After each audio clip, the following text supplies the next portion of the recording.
Cécile, Christelle, Gian, on va y aller. C'est parti pour Anne et ses élèves.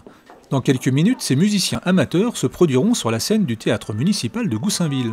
Originalité du programme, ces élèves ne font pas partie du même conservatoire. Ils viennent de Goussainville et de Gonesse.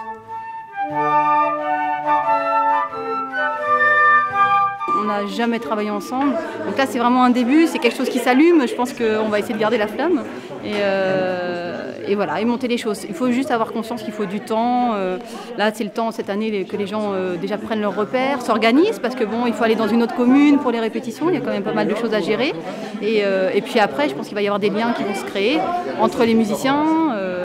Anne et ses élèves de flûte traversière ne sont pas les seuls à se produire sur scène. Pour cette représentation interconservatoire, un ensemble de guitares, de violons et un orchestre de 26 musiciens amateurs complètent le programme. Sans cette mutualisation des élèves, jouer avec un orchestre aussi grand serait impossible. Par exemple, les cordes sont plus issues du conservatoire de Gonesse, alors que le pupitre des vents est beaucoup plus fourni chez le conservatoire de Goussainville. Donc vraiment, c'est une complémentarité et c'est vraiment ce que permet ce type de projet-là. Puisque chaque conservatoire, encore je le répète, ne permettrait pas de développer cet outil d'orchestre symphonique.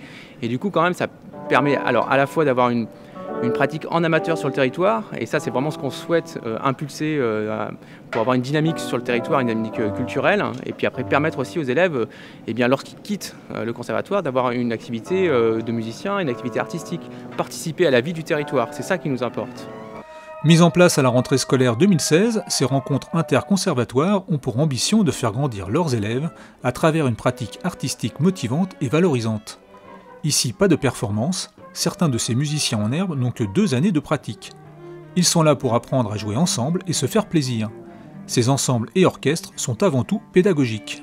Très souvent, sur les territoires, on a des orchestres qui existent, mais très souvent, on fait appel à des musiciens professionnels pour compléter les pupitres, voire on fait appel aux enseignants.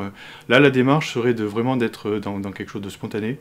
Et du coup, même si on est à un niveau aujourd'hui, voilà, c'est très perfectible, et du coup il faut avoir beaucoup d'indulgence à l'écoute.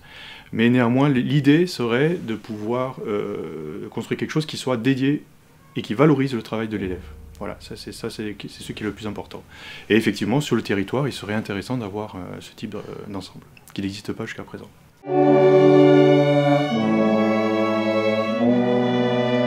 Un tempo pas toujours respecté, quelques mesures à contretemps, mais l'essentiel est ailleurs.